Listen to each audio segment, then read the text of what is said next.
Hi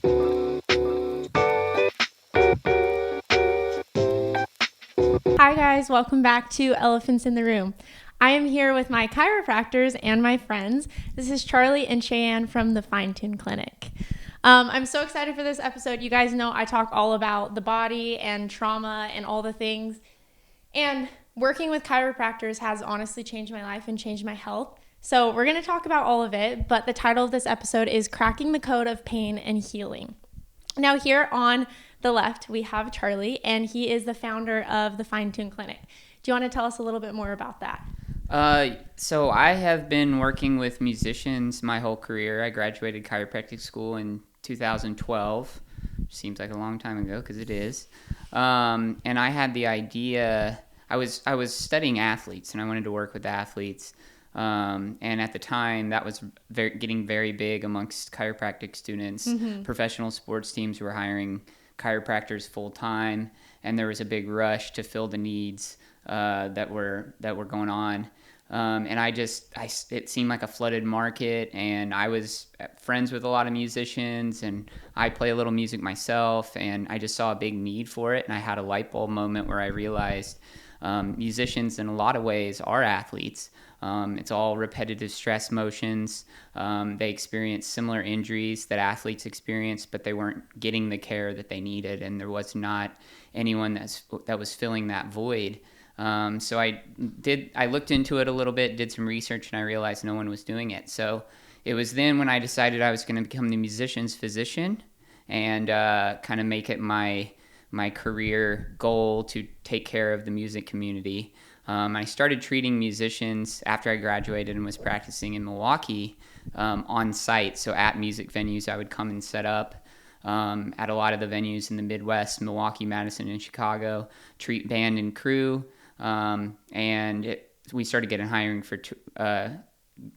for tours and kind of started taking off. So living and practicing in Milwaukee wasn't conducive to seeing as many local musicians as I wanted to see because not many musicians live there.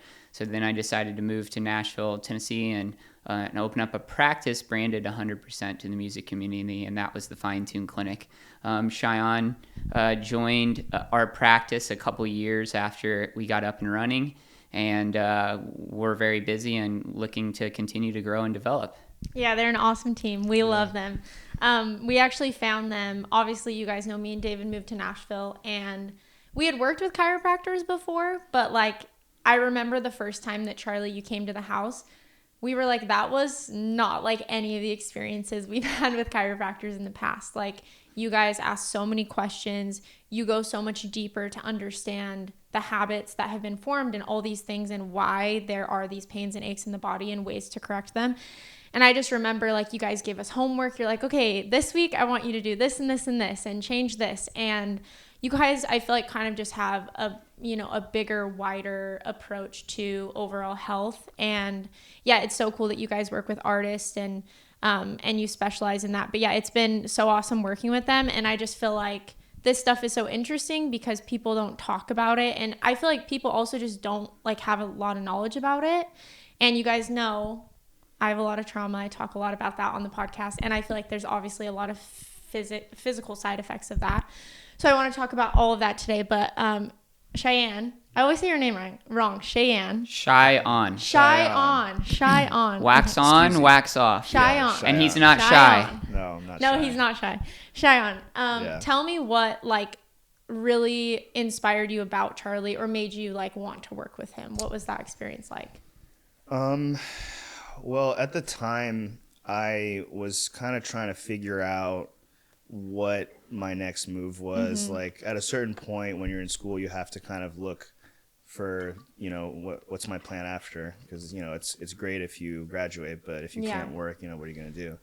And there aren't really a whole lot of options for chiropractors outside either starting your own practice, becoming an associate, potentially at a practice that is a little bit more focused on volume, or you can work for a kind of conglomerate type of place, kind of like the Joint, where it's just focused on quick adjustments, nothing really focused It's not personal at all. nothing. Yeah, nothing Yeah, personal. money. They want the money. Yeah. They want the quick money. It's cheap and it's fast, and that really wasn't my focus. I really wanted to be involved in people's care and try to see things through to fruition, see them improve, help them improve.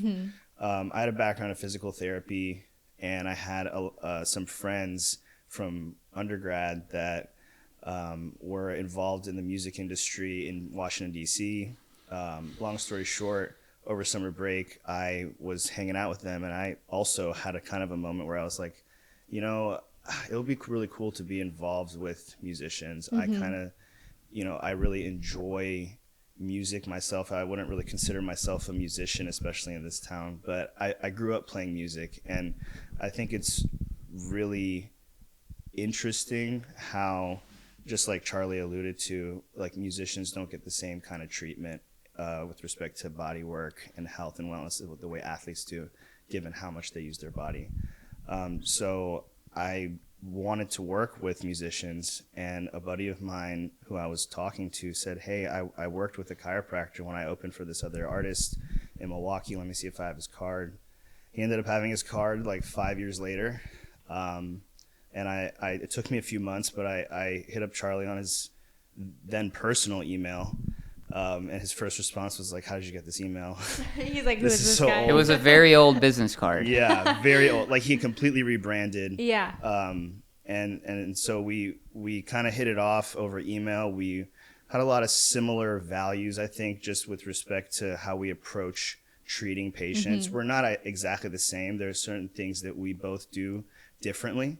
But I think because we have a common goal, and in addition to that, just being really malleable in certain situations is something that I think a trait that both of us have, especially given working in environments like on a tour bus or at a festival. You still have to maintain a certain I guess, standard of how you work independent of what's going on. And I think that's something that we both have. Yeah. And so I really liked everything that Charlie was about. And when I came to visit, he was so kind and generous. Like I stayed at his house for a week and just shadowed him. I lived with him and went to work with him, and he showed me around, and he was really excited to show me around. And I think he could kind of see in that short period of time that, yeah, this could work. And so then I came and I did an internship for 6 weeks. And again, I lived with him, and that can be very difficult for a lot of people to live and work together for a month and a half. But it worked out. It was totally chill. Got to hang out with his family. They're wonderful, very welcoming, and it really helped me decide that I wanted to take a chance and come here after school, as opposed to just going back home. It wasn't I guess the quote unquote safe route, but definitely the more gratifying. A little bit slow in the beginning, but I think it's necessary to kind of build things up slowly, just like with anything. You don't want to lose weight super fast. You don't want to do anything super quickly, because then it won't stick. And so I've adapted to getting busier and being able to maintain a certain degree of treatment for patients while seeing more patients. So basically just trying to become more efficient. That's awesome. Yeah, you guys are such a fun team. It's really interesting because I don't think that people understand a lot of the artist world and the artist space and what really goes on behind the scenes. And people always think it's just so easy and your life is so glamorous, and there's obviously real effects to the travel and to the performance, which I can't understand, but I can understand obviously being alongside someone, seeing the stress and it takes its toll. Absolutely. Yeah, it takes its toll on you, and it catches up to you, and it's you have to do something about it. You can't just leave it ignored, or it does obviously have effects. So let's just first kind of touch on, what is chiropractic care? I feel like there's a lot of misconceptions about what it is, what the goal of it, how necessary it is. A lot of people don't see chiropractors because I feel like they don't have just the general knowledge and also understand why it's important. Yeah, so, every chiropractor is different for sure. I mean, literally the definition of chiropractic is done by hand. So healthcare delivered manually with our hands. And, we do have some very fun toys and devices and biohacking devices and modalities that we use. But ultimately, every patient we treat, we are touching them. We're using our hands to deliver some sort of treatment, which, if you think about a lot of, your more traditional healthcare providers, a lot of them are just prescribing medications or doing things where they're never even touching their patient. Even they're not even performing an orthopedic examination of any sort. And so, I think that's key and what sets us apart as chiropractors in general. And then, when you look at different types of chiropractors, I think, our goal, Shayan and I's goal with patients is that we want there to be some sort of end goal. We want to educate our patients and we want to see results through our words and through our coaching. So a lot of times when people walk in our doors, they might know that they have low back pain, but they don't know why. Right. Or they have headaches and they don't know why. And if they go and just get prescribed a medication for that, they're going to feel better, but you're not really attacking the Band-Aid. Yeah, you're not really attacking or addressing the underlying cause. And I have found in my experience that, with a lot of my patients, the treatment gets them to feel better. But really what heals them is the education on what it is that is contributing to their pain symptoms. What kind of things can they modify? What kind of exercises or interventions nutritionally they can implement into their daily routine to help mitigate the problem or help prevent it from happening again. So, chiropractic in general, when you think of chiropractic, I think people think of like what they see on YouTube videos, which is when they look up a chiropractor and they're cracking and popping their bones and delivering adjustments. And, that is part of our arsenal and our clinical tool belt. But, as that's probably like, 10% of what we actually do on you.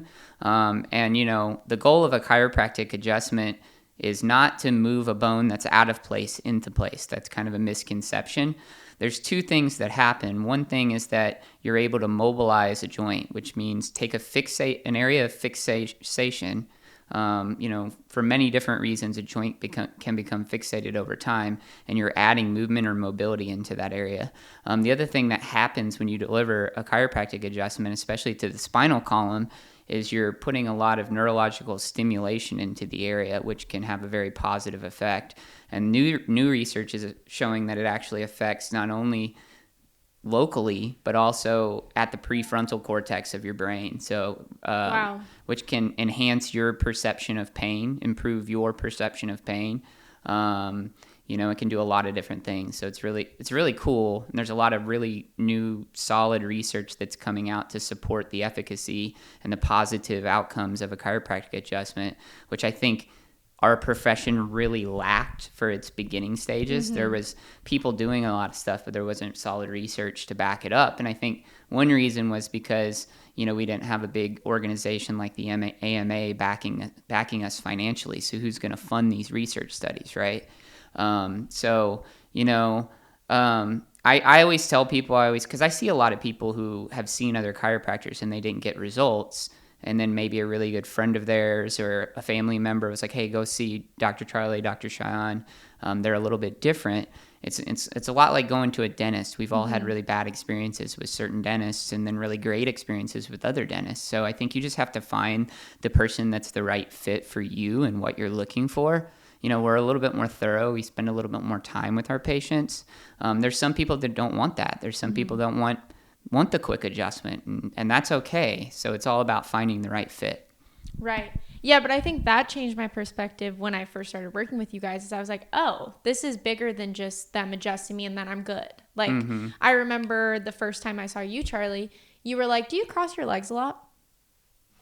And I was like, I don't, maybe, like, I don't know. I don't think so. And it's funny because right after that experience, I noticed that I always crossed my left leg over my right all the time. Every time I was sitting, anytime I was doing something. And so it's these little things that you noticed about just my body that you could tell from, doing an adjustment and working through things. But yeah, I just don't think people understand how much goes into all of it. And yeah, it's not really, I guess, talked about as important as like primary care, which it obviously is, because like primary care and going and getting medication, which we all know I'm not like a big fan of. And I think, there's, like I said, a lot of that stuff is Band-Aid solutions. I love that your guys' specifically your clinic, it's like you're getting to the root of everything. You're not just doing a quick fix, like let's just fix this and then it's over. It's like, no, you're looking at the long-term longevity of getting to the root of that problem and actually solving it and healing it. Yeah, and one thing is that, a lot of that stuff doesn't come out on the first visit. So why it's really important to forge an actual personal relationship with your patient, because once you establish trust with a patient, they're going to tell you things that, they might not have told you on the first visit because they didn't know you. Or they're going to tell you things that they didn't think had any connection to their current symptoms, but through conversation and diving deep into the realm and the world that is what brought them into the door, they might say something on visit 4 and you're like, well, you didn't tell me that on visit 1. Yeah, you're like, I wish I would have had that. I can't tell you like how many chronic low back pain patients problems I fixed simply by realizing they were sitting with their wallet in their back pocket for their entire life. And, I could have just told them that and sent them out the door and they would have been a lot better.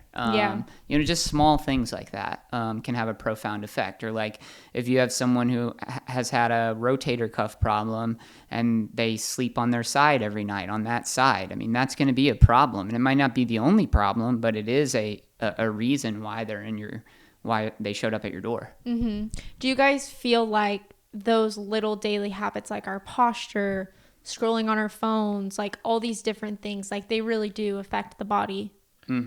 I think they do. I think what people may lose sight of is not that specific act being good or bad. It's just doing it so much that it becomes a problem. Like the biggest thing I recommend or I try to impart on patients is try to take multiple breaks. Try to just move. It's like sitting for 8 hours in a position isn't going to be any better than standing and not moving for 8 hours. You want to take breaks. Like, yeah, sit to stand desks are good. It's good to get up, go down. It's good to take breaks, maybe take a little walk. Just break up the day a little bit. Try to just create a schedule to where you can move more instead of focusing as much on how you're not moving. It definitely does have an effect. But I think it's more important for people to focus on how much have I moved today, because it is so important, not just for pain, but for just being able to stay young, stay strong. If you don't use your joints, they're going to start to become stiffer. You're going to lose muscle mass. We just got back from a seminar, and a number of the keynote speakers really emphasized the importance of maintaining muscle as we age. And a key part of maintaining muscle is actually moving. Yeah, you have to move your body. What's that saying they say, like a thing that stays in motion stays in motion, a thing that like an object at rest will stay at rest. Yeah. An object in motion will stay in motion. Yep. Yeah. Movement is medicine. Absolutely. Movement is medicine. Yeah, I think as technology advances, you're finding that we are all becoming more sedentary because you got to think about just like the small stuff, just like ordering Uber Eats. Like that's now preventing you from walking to your car, getting into your car, getting out of your car. Before 500 years ago, before we had cars, people were actually walking a mile to go to the butcher to go, you know what I'm saying? And so now we can literally sit where we're at right now, press a button, and we can have food delivered to us. Yeah. We got to walk down the stairs to get it, but that's it, And so I think you have to do purposeful and scheduled, exercise sessions, whatever it is that, brings you joy. Some people, not everyone likes lifting weights, but that doesn't mean that that's a requirement. Just find another way to move or exercise that's enjoyable for you, and it's going to be key. Yeah, I think it's funny that you guys touch on that, because I feel like the system that the world has set in place is so contrary to what we were made to do. Like, we weren't made to sit at a desk for 8 hours a day. We weren't made to never see the sun. Like, we weren't made to have, all this medicine so accessible to us. Anytime we have any type of symptom or thing, it's like, oh, just take this and you're healed. You're good. Yeah. Like, you're better. Like, there's so much convenience in this world, especially in the health space, that I think it is really hard for people to go back to the basics, which is kind of just what you guys are saying. Like, move your body, like, eat good, like, do these things that really aren't that complicated, but we've kind of like overcomplicated over time, I feel like. Yeah, I mean, I feel like that the system, it is detaching people from, the responsibility of being involved in their health, because they're just like, oh, I could just take this thing and not have to think about it. But that's not a solution. Like, you have to be involved in your body and your health. You can't just expect, a pill, for example, or anything, one thing to just solve all your issues, And that's not to say that there's not a time and a place Absolutely. for Absolutely. some medications. Absolutely. But I think, generally speaking, there's too many people using it as their solution rather than their short-term bridge just to get out of complete misery. And then, we need to be stable, but then after you're stable, you need to find the underlying root cause of the problem and actively seek a solution for that. And that doesn't necessarily mean just going to a chiropractor and getting treated. It means going to a chiropractor or a physical therapist or whoever and getting coached. Yeah. And educated and giving and empowered to seek the solution on your own, and that's important. So that's kind of what we seek to do with all our patients.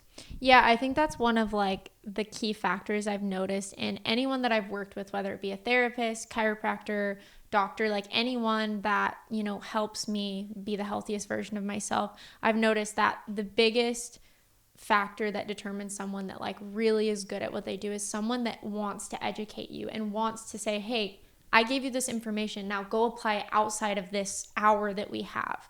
Like, I remember the first therapist that I ever worked with, they would sit there and listen to me talk, and it was great and I felt validated, but I left and I didn't do any work. And then my following therapist, that was my therapist for years that I loved, every week would say, okay, this is your homework. I want you to go home. I want you to research this. I want you to write down every time you do X, Y, and Z and be aware of it. Like, and that I feel like kind of flips a switch in people where they start to be like, oh, okay, like this is bigger than just this hour that I get to spend with this expert. This is me actually taking what they're teaching me and applying it to my daily life, which actually will help me heal and live a healthier life. And so I think that's something that you guys do that it just changes things. I mean, we've had so many friends that have seen you guys that we've been like, yeah, like just trust them. They're good. Like, they know what they're doing. And they're like, I don't know about chiropractors.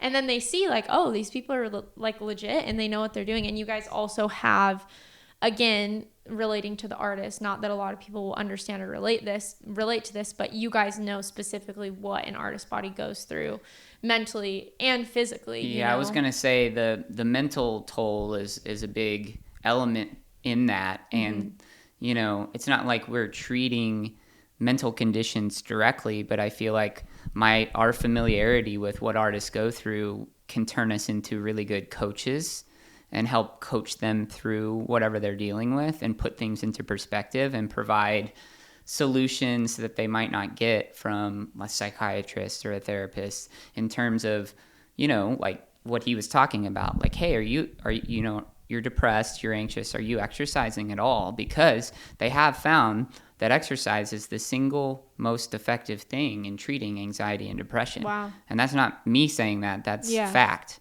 And so there's just a lot of people who are dealing with these issues and aren't getting any exercise at all. And to me, that's just the key place to start, sleep and exercise and diet. So, we can kind of go into those weeds with the artists that we're working with and kind of give them our perspective from a clinical standpoint and and they seem to trust us, maybe because we're usually in a more casual setting with them.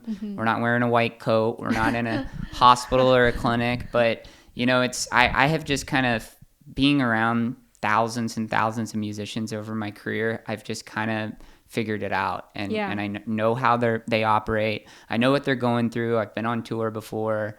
I know it's not easy. It's the most crazy thing ever, because you're waking up in a different city every day. Half the time you don't know where you are. You're having fans scream at you. That energy and that dopamine rush while on stage is the most powerful drug any human being can get or take. Yeah. And then you got to come off stage and like wind down and go to bed. And then you got to eat healthy and you got to find time to exercise. Like it's crazy. Yes. And so, I sympathize, because I could never do that. But that's what we're here for, is to try to make it a little bit more comfortable, and just try to help them through it. Yeah, I feel like routine is so important. People, they kind of look at the situation and they think like, oh, it's just so fun all the time, but it's like too much of a good thing isn't a good thing anymore. No. And also for artists, it's like the one part of your day that is the same is what's different for everyone else. So it's like everyone around you is so excited and energetic, and they've been waiting months, weeks, and this is the one part of your day that's like the same. Yeah. And then every other part of the day is different. It's their release, and we can all have a release once a week. Maybe twice. We can have a fun night out. But these artists are expected to be on that level 5 nights a week. Yeah. And that's hard, and it's draining energetically, but also physically. Absolutely. Emotionally, all of it. Yeah, I think people, it's hard because like obviously we've been on a couple runs, and I remember after the first run that we went on, it's like we just went full force. 9 months where David said yes to everything. Cause again, it's like, oh, this is great. This is all cool opportunities, whatever. And then I'm just there helping support and do all these things, not realizing, hey, this actually has effects. So then when we got back, after doing too much, it was like, obviously he was performing and doing all these things, and I'm there, it's a stress for me too in all the ways. And we get back, and physically, spiritually, mentally, emotionally, we were just cooked. We were like, hungover. oh my gosh. Yeah, like what just happened? And energy hangover. yes. And I can't even imagine also having the pressure of the performance and all the energy of the people. Like even for me, it was challenging. So, I can't even imagine what it's like being in that position. So I think people don't really understand that. So it's cool that you guys really specialize in that and focus in that. Now, obviously we've talked a lot about the body and like habits and stuff. I want to dive more into the emotional side of things, because I think that people don't think, what we go through affects us physically, but it absolutely does. And I guess I'll just start by asking, like, what does living in a chronic stress or a stressful situation really do to your body physically? I think what it does is it really drains you, and when you are in that state, it gets harder and harder to get out of it. Just like, objects in motion stay in motion, objects at rest stay at rest. It's like you're just being weighed down. And a lot of times the best thing, which is the hardest thing to jumpstart getting out of that cycle, is doing one small thing, like maybe some activity or building momentum. Like even, if you have to clean your house or something, just as an example, and it's just like there's stuff everywhere, just like starting with one thing, like just make your bed, and then you got that to kind of build your momentum and confidence to do the next thing. You could take that and apply it to other things. I think if you're constantly stressed, one, you have to figure out why. You have to have some awareness and figure out why is it, and then do certain things to address getting out of it. And I think the biggest thing is movement, but it can be anything depending on what sleep is also very important. People don't sleep enough, but and we think of sleep as a quantity thing, but it's also a quality thing. So if your cortisol is elevated because you've been stressed out all day playing shows, whatever it is that you're doing, and then you're doing other things, maybe it's drinking, maybe it's anything that's going to elevate cortisol, staring at your phone, reading stressful news, whatever it is, it's dumping, it's overloading or dysregulating your normal cortisol cycles, then it's going to diminish the quality of your sleep. So, a lot of us are individuals, we might be sleeping 8 hours a night, but if you wake up 3 or 4 times throughout the night, that's not really quality sleep. Yeah. And if you're an individual that's waking up 3 or 4 times throughout the night, that typically means that your cortisol levels or your cortisol cycle is off, and you're waking up because your cortisol is elevated at a time when it should be low, and so you're peaking a little bit. Your cortisol is too high after your first sleep cycle, and then it's going to wake you up, and you can go back to bed, but was that sleep really quality? So I think focusing on quality of sleep rather than quantity, and looking at it like that, I would rather have 6 hours of quality sleep versus 9 hours of crap sleep, is really important. And there's different ways to mitigate that. And I think one way, if you think you're doing everything healthy, one thing a lot of people are missing is they're exposing themselves to blue light, artificial blue light, right before they go to bed. They're either on their laptop or their cell phone. And our brains know no difference between the blue light that is emitted from the sun or the blue light that's being emitted from our phones. So what happens is when our eyes are exposed to blue light, let me say that cortisol on some level is good and necessary during the day. It's what keeps us alert and on our toes. If a bear's chasing us, we need we naturally raise our cortisol levels to be able to escape the bear, to raise our heart rate, to all those things. But at night, after the sun goes down, it should be on a tailspin downward. And you got to, again, going back to 1,000 years ago, before electricity was created, no human ever saw blue light after the sun went down. So we're exposing ourselves to artificial blue light, and it's dysregulating our cortisol cycle. So, I would say the most healthy thing to do would be to not look at your computer or phone at all within an hour and a half before you sleep. But if you need to look at it, at least make sure that you have night shift mode on, where the blue light is not on the normal setting, which is halfway, but you can manually turn it all the way off. That way, at least you're lowering your exposure to blue light before you go to sleep. Yeah, that's good. It's so funny because I don't think we really know all the effects of what phone addiction will actually look like. In the years to come, we'll kind of see some more of those effects long term. But I guess I'll ask you guys this. In this generation, obviously, it's a very woke generation around mental health and all these things. And they're real, they're real things. But do you guys feel like your physical health, obviously being overall the way that you take care of yourself and all these things, how much do you guys think that actually plays into mental health, like anxiety and depression? Yeah, I mean, we're taught in school as chiropractors, one of the foundational principles of chiropractic is that physical pain can have 3 sources: thoughts, toxins, trauma. Trauma meaning physical trauma. We know that. If you slip and fall on the ice, you're going to have pain. That one's the obvious one. Toxins, meaning environmental toxins, if you're exposed to pollution in the air, or if you ingest rat poison, you're going to have some physical pain symptoms that come about as a byproduct of that exposure. Diet. And then the third one is thoughts, stress, depression, grief. All of those things, and that's probably the one that people don't think about enough, can contribute to physical pain symptoms. Wow. And then if you have all of those things going on simultaneously, then you're having 3 sources of gasoline that are fueling the fire.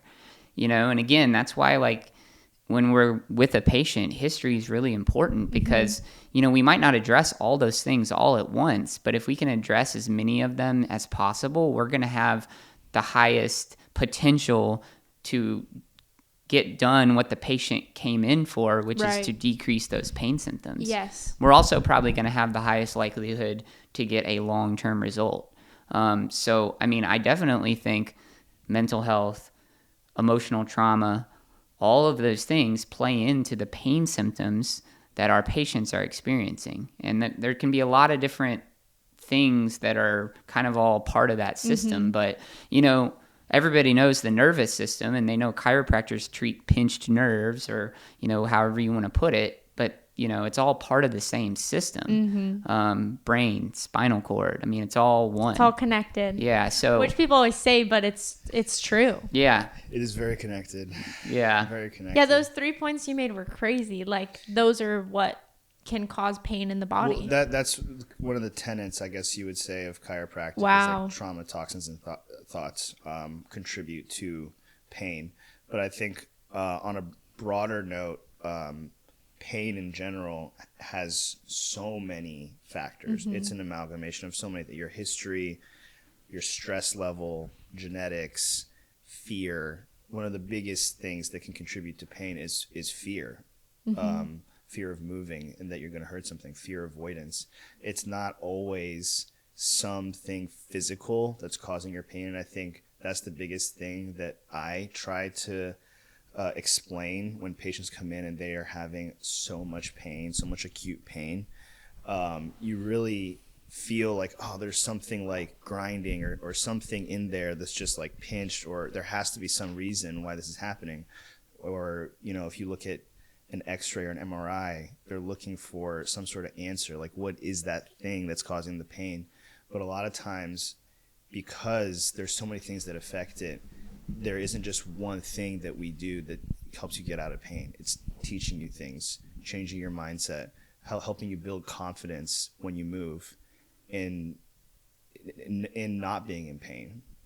So I had a patient just last week that was in so much pain in her neck and was having so much difficulty turning her head. And when that's happening, your instinct is to just avoid that movement. But what you really want to do is you don't want to tell yourself, like, I can't do this. You don't want to be negligent, but you want to kind of work through pain in a way where I like to say you're kissing the pain. Like, you're just going to that point where it's a little uncomfortable. And that's not only maintaining range of motion and movement, but it's also telling your brain, like, hey, like, it's okay, we can calm down. Because a lot of it is, there's so much happening behind the scenes. Like, you and I and Charlie are just the prefrontal cortex, but there's so much behind that that's happening, and it's trying to protect you. So when you can tell that part of your brain, like, hey, it's okay, we can calm down, that is one of the biggest factors for not only getting out of pain, but building confidence and moving again after you've sustained some sort of injury or been in a lot of pain. And I'll also point out that particular patient had been going through extreme, like, not only did she go through a traumatic emotional event months ago, but she also was like going through some major work stress. And so, like, probably a big part of what was going on, now she might have still slept on her neck wrong, but would she have woken up in that much pain had her body and her mind not been under duress because of all this other stuff? She pretty much had an emotional breakdown too after the treatment. And it wasn't because of the treatment, it was just because of all this stuff that was the release. The release building inside of her body. And that's not an uncommon thing to happen in our office. It's like sometimes people will cry and they don't know why.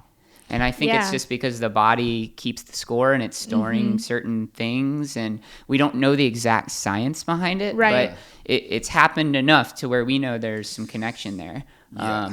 But yeah, and the other point I'll bring up too is what he was saying. If you have a patient who's gotten an MRI and they have bone-on-bone degeneration in their knee, well, now they're not going to use that knee. And then that's like a double-edged sword. I never even thought about that. Because that's going to have long-term... Yep. Then they're not going to move. Then they're not going to exercise. Then they're going to get diabetes. Then they're going to... Fear avoidance. So that fear is scary. And then sometimes MRIs are bad. In terms, because they might provide some diagnostic information, but then it creates like a fear around. Yeah. Now I can't move this way, or this is not working. Because of this image. Well, the word I like is nocebo, which is the opposite of a placebo. A placebo has a positive effect because I'm giving you something saying it's going to work, and so you're like, okay. Well, when you're given a diagnosis that's using a word like degeneration, which is scary, then you and your mind are accepting that as reality, and you forever have a degenerated, bad, terrible knee. And that's not true. I have seen the worst x-rays you could possibly, and MRIs you could possibly see, and the person had no pain symptoms at all. Wow. I've seen completely clean x-rays and MRIs, and that person was in 10 out of 10 excruciating pain. Yep. It's not the end-all be-all. I'm not saying they're totally terrible. Like, we order them, we look at them. They're definitely valuable, but they're just part of the puzzle. Right. It's not the full we're not picture. we're not treating the image, we're treating the patient. Yeah. I want to circle back on a couple things because this little part of the conversation has been so good. Firstly, that was actually one of my questions. Like, what's actually happening in the nervous system when I think people don't realize that there's also sometimes an emotional release that happens when you do chiropractic care, because is it true that the body really does store that emotional stress and pain sometimes in the body physically? I think so. Obviously, there's no real way to prove it, but we don't know everything about everything. And I think that it would be kind of foolish to think that it wouldn't. I mean, crystals store information. Water stores information. We're mostly made of water. I'm not saying that, we have information like in our interstitial fluid or anything, but, when you're stressed out, it's not just going to manifest mentally, you're going to respond. Your muscles respond to stimulus. They don't just act out of thin air, So your brain controls it, and there's neural stress when you're super stressed out that'll just put people in a position where they're just tonic. Yeah. And that can just last, if people don't address why they're stressed, if people just bottle up emotions, or people unfortunately sustain terrible traumas like childhood traumas, thing that may never get uncovered, and that might be something that's contributing to some chronic pain that they're experiencing. And then also, you have your rest and digest nervous system, and then you have your fight or flight, right? And so a lot of times working on craniosacral areas, or like the tailbone and like the occiput, like if I'm doing soft tissue work up there or working around the tailbone, people might have some emotional releases, I've noticed. And I kind of attribute it to that potentially. Yeah, totally. I mean, to take it one step farther, like, we're electric beings, we operate on electricity, and it's like, just think about this, like, if someone walks in the room and they're completely stressed out but not verbalizing it, like, you can tell, like, the vibe is off, right? And someone walks in and you just it doesn't feel right. Yeah, you're like, something's going on here. It's like your electricity is picking up their electricity, right? And so if it's can affect you from somebody else, imagine what it's doing to that person's body. Yeah, absolutely. Right? Yeah, I think it's interesting because I remember the first chiropractor that we started seeing when we were in California was like, he started working on me. He's like, if you had a hard life or something, and I was like, what do you mean? He's like, oh, it just seems like there's a lot, that's gone on here. And obviously all the listeners listening to this know, and you guys know, I'm a divorced ex-Mormon with drug addict parents. So yes, I have a lot of, childhood trauma, and then also even adult trauma that I lived through. And I worked, a really stressful job for years, lifting boxes, doing things. So I definitely think my body is a little beat up from all of that. But can you tell, like, when you do start working on someone, can you tell, like, oh, they may have a lot of stress in their life? Can you see the stress showing up in their body? Maybe not like the second we touch them or anything, but I think that's something that's uncovered as we forge a relationship. Definitely through conversation, just cues, but then also, like if you're treating someone and they're just not getting better, we may pivot and look a different direction. And, it's one of those things that you have to chip away at. Yeah, is it kind of like a light bulb? Like when you do maybe find out a little more information, you're like, oh, okay, like I can see maybe that has contributed to this certain area in your body or different things. Yeah, absolutely. I think once you, like Charlie said, build a relationship and people trust you a little bit more, they might let you in a little bit more. Personally, just because I think of the amount of manual therapy I do with the fascial manipulation, I can really feel a lot of tension in people's bodies sometimes, or maybe they're really not letting go. It's really difficult to just tell someone to relax, because in their mind they're relaxed, or they may not even realize that they're, holding their arm. Sometimes I'll have to tell someone, like, okay, like just let your arm go, just like drop it, or different cues, like let your body feel heavy on the table. But I feel like those things I can pick up on, and you can also pick up on like just people's demeanor, or how comfortable they are with certain things, how they talk. Like you can definitely, especially after the second or third visit, see if people are just kind of high stress individuals. Yeah, Shayan does fascial release. Yeah. And it's like the worst and best thing the best thing ever. And if I didn't trust you, I probably my body probably wouldn't like actually calm down to like release some stuff. But it's funny because when I first started seeing you guys, I've always had really bad neck pain. It's just always something, the right side of my neck. I've always had it. And I've always wondered, like, why? Like, why do I have this neck pain? And obviously, after having this conversation with you guys and some of the conversations we've had prior, I think there's a lot of factors, but it does sometimes feel like we hold stress in like specific parts of our bodies. Is that true? Like everyone kind of holds it in different places? I think people hold it in different places. I see people tend to hold it like in their shoulders a lot, or in their hips. It really just, I guess, depends on the person. Also, people under stress tend to go into positions that may make them feel more comfortable, which fetal position. Yeah, which can put, more emphasis on facilitating certain muscles, which can cause tension. But yeah, I mean, I think that one big thing actually that I learned in terms of stress was that every culture has a different way of dancing, and when you dance you move your hips, and the thought behind that was that like the movement of your hips really helps relieve stress, and dancing is so good for you. It's a way to communicate, it's exercise. Like there have been studies that show like when you are involved in just kind of like random freestyle dancing with someone, you build a connection with them, you trust them more. Like, for example, if you're at a concert, you're just dancing with someone, you build a connection with them, and that helps relieve stress too, and you're communicating. And I think that just goes to show how great even movement that you don't even think about is. Like it doesn't have to be some crazy workout. You can go to dance class, you could go do Pilates, you can go hiking, you can go play pickleball, you can go on walks. It's really important to just even get like 10,000 steps a day. Just get outside. There's so many different things that you can do to address the stress. Totally. Okay, so I did want to ask you guys this. We kind of talked about this the other day, Charlie, but I'm curious, Cheyenne, if you've had any experience.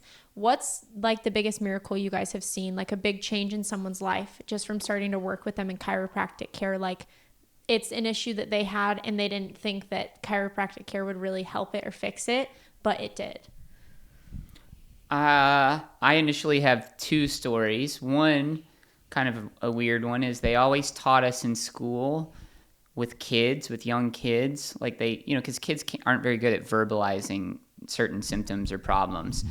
And they always taught us that chronic bedwetting, that's a thing that chiropractic can help with. Probably the science behind it would be that you're stimulating some of the nerve roots that innervate those organs that control bowel and bladder function. And kids' nervous systems are so new and novel that, they respond really quickly to any sort of stimulus. It's like, think about your taste buds when you were 5. You could only eat cheese pizza because any sort of super flavorful pizza was too much for you, right? So I had a patient, I met him before. His mom was in a networking group with me, and she mentioned to me that he wet the bed every night. And I had never treated a kid for bedwetting before, but I was like, wait, like they taught us in school, that we can help with that. So why don't you bring him in? And she was like, there is no way he's coming in to see you. He knows you. He thinks you're cool. He's embarrassed about it. And I said, well, he doesn't need to know that he's coming in for that. Like, we'll just tell him that it's to make him a better basketball player. So this is a true, like, blind experiment. Yeah, I remember when you told me the story. I was like, that's crazy. Yeah, so like this kid, because you were asking about my chart. Yeah. And so, this kid, it was cool in a way because we're taking the placebo effect out of the equation. And so the mom said he wet the bed every night, 7 days a week. Couldn't stay over at friends' houses, none of that. So he came in once, and I treated his thoracolumbar junction and his sacrum, because both have nerve connections to certain organs that I wanted to target. And after the first treatment, I saw him a week later, and the mom said that he only wet the bed twice in a week.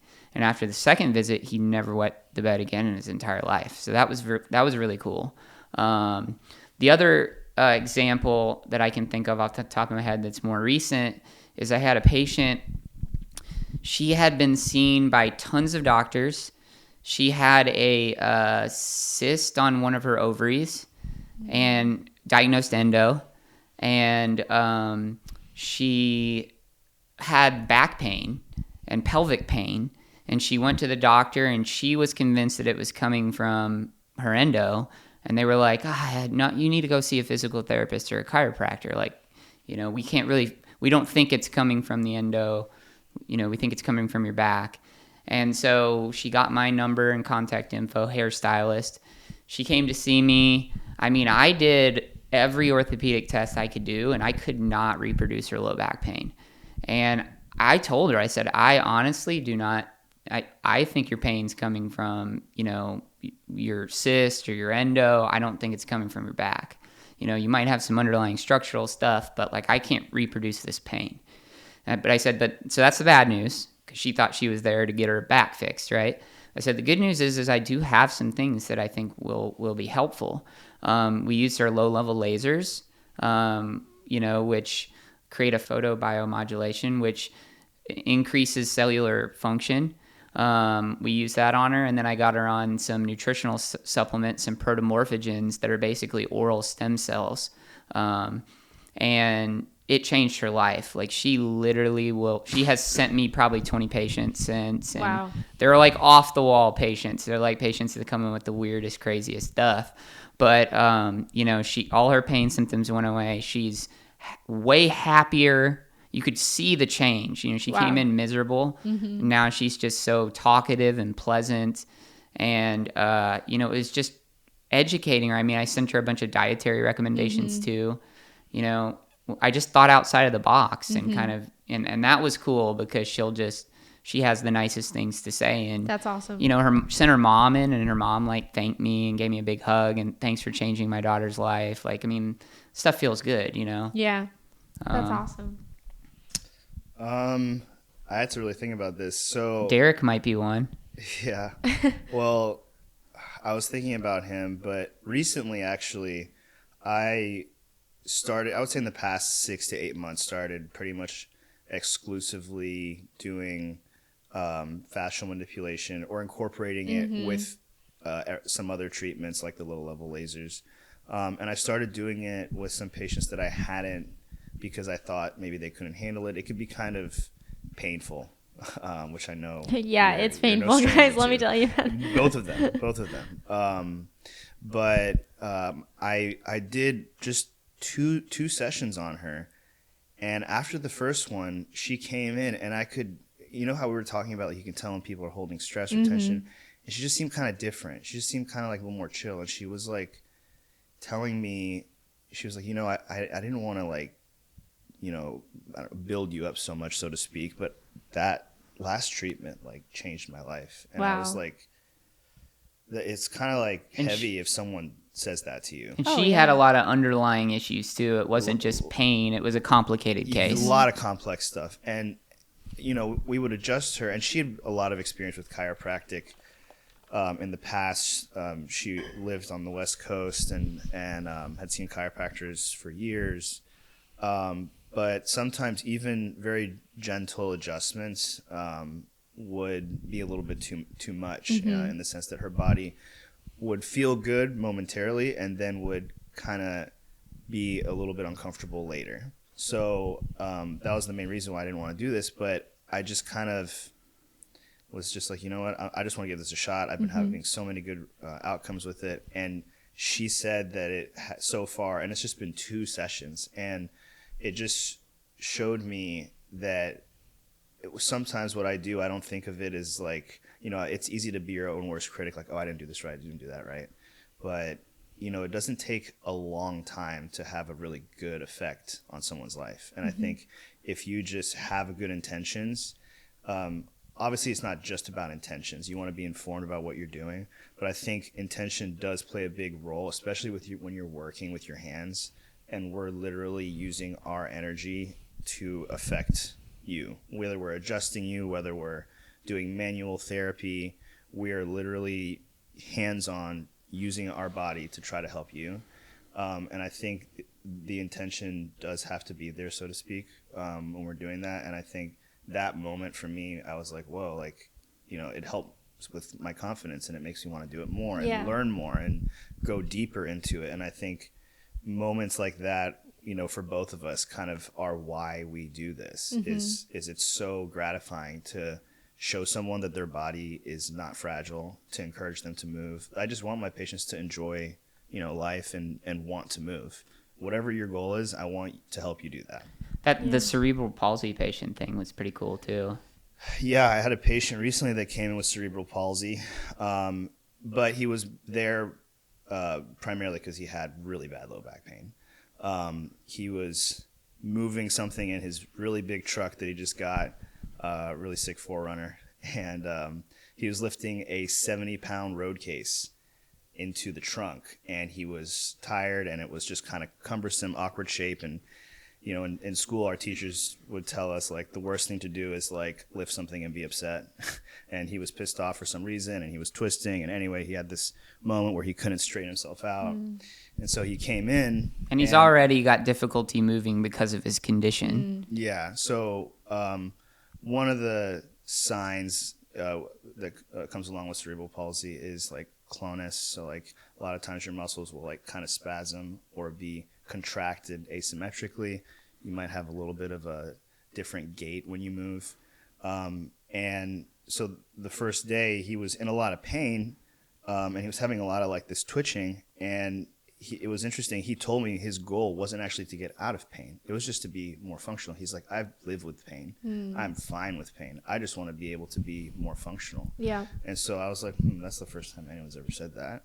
And so because he said that, I knew he would also be able to handle the FM, and he was interested in it. And after the first session, even though it was extremely painful, he came back and he's like, yeah, my low back pain's actually gone.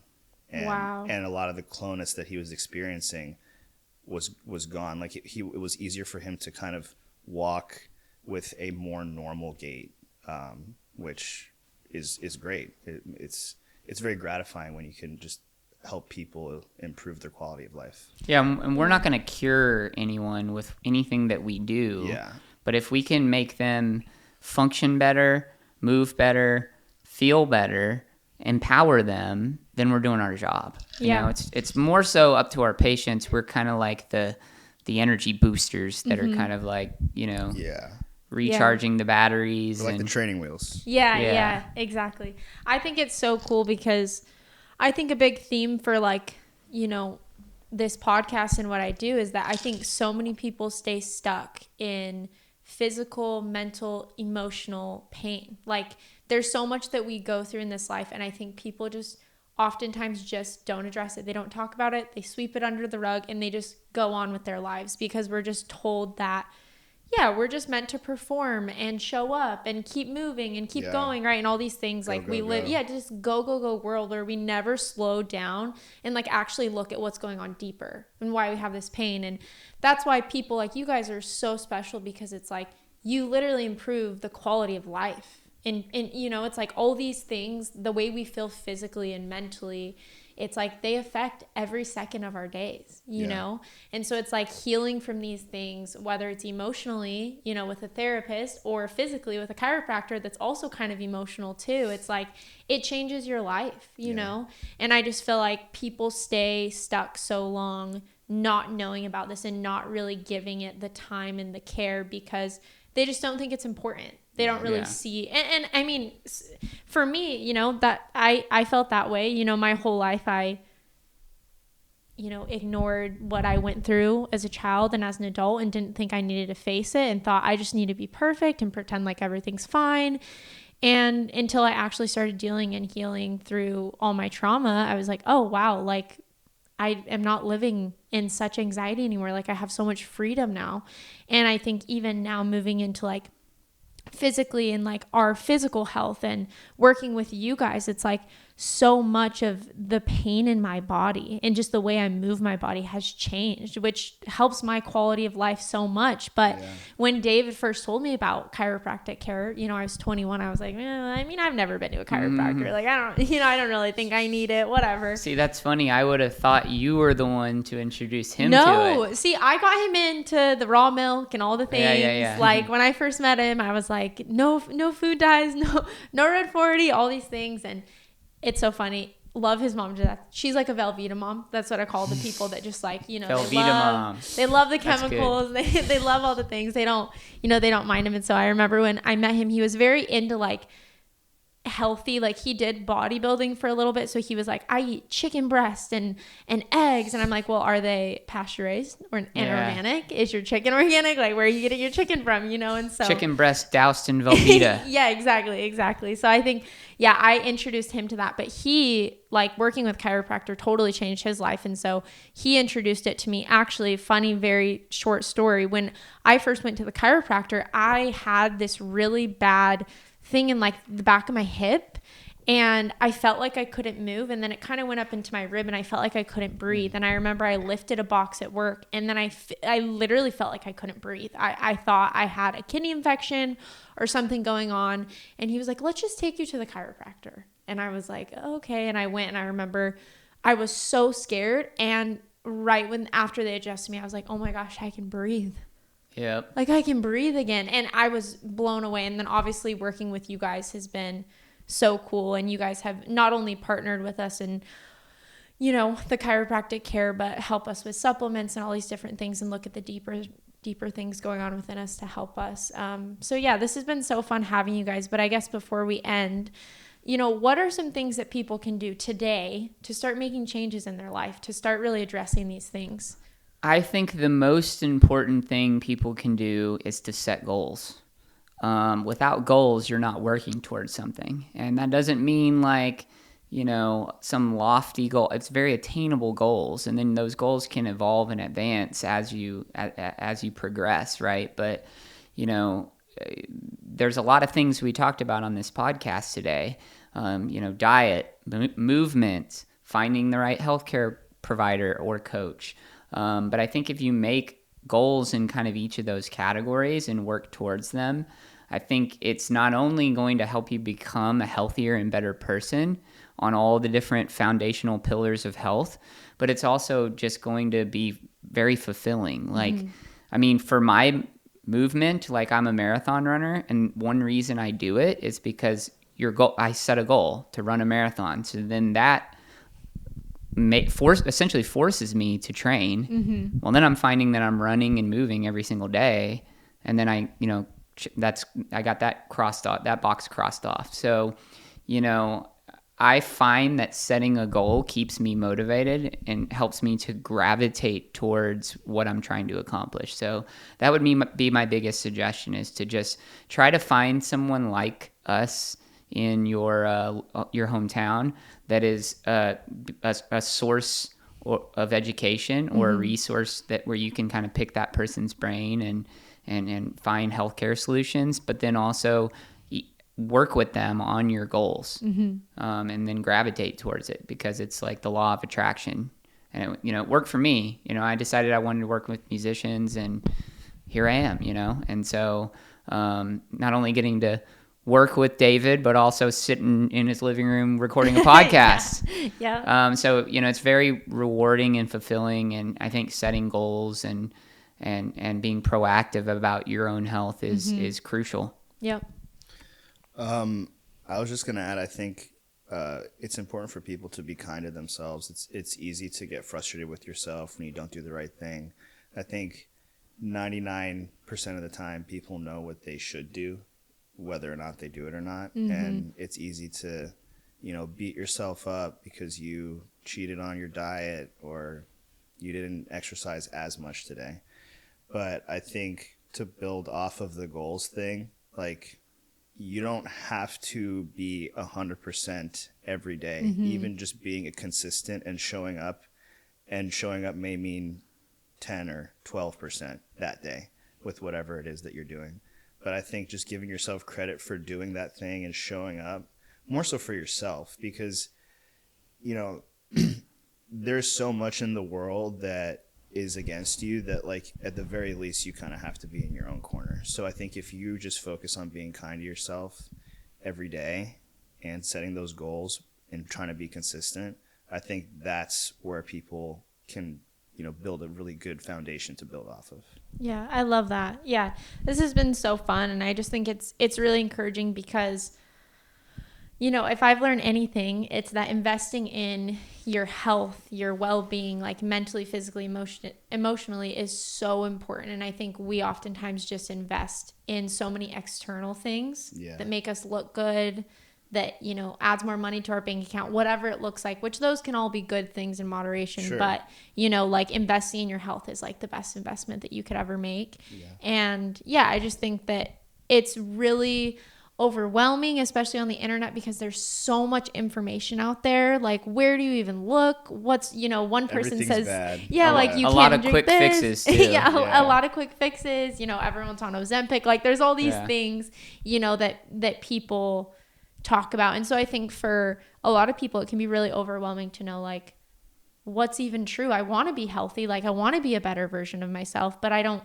even know what that looks like. And so I think, what you guys said is great. Like, setting those small goals, being kind to yourself in the process, because I think it can be really overwhelming when you start to learn and you start to get the information about all these things, food dyes, all the health things. And it can start to feel like, oh my gosh, this is so much. Like, how do I even do this? But like doing 12%, 80%, like whatever you can do, it inches you closer to like being a healthier version of yourself. So I'm so thankful for you guys for coming on the podcast, and thanks for having us. Thanks for having us. Yes. And also this thanks for trusting us with your health. Oh my gosh, it means of the course. world. Yeah, you guys have it's been so amazing and so helpful. And before we close out, how can the listeners find you guys and get connected to you if they live in the Nashville area, or maybe if they just want to be able to be a part of your camp and follow along on the journey? Yeah, our Instagram handle is the Finetune Clinic. We're working on revamping a new website. Our clinic cell phone number is 615-669-5252. My lovely wife, Amanda, we love her. And office manager, Amanda, who's currently 17 weeks pregnant. Yay! We'll be behind that phone.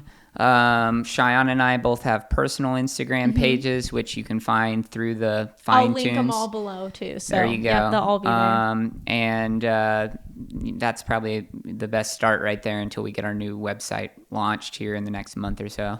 Let's go. Yeah. And now they're going to do adjustments on me and David. Yeah. And you guys will see a funny video of us doing this, but Charlie lasered our brains before we started. The prefrontal cortex. Right before. Oh, yeah. Right before That's why this podcast was so good. Yeah, exactly. Shout out Erconia Lasers. Yeah, exactly. Awesome. Well, I'll close this episode out by asking what elephants are in your guys' room.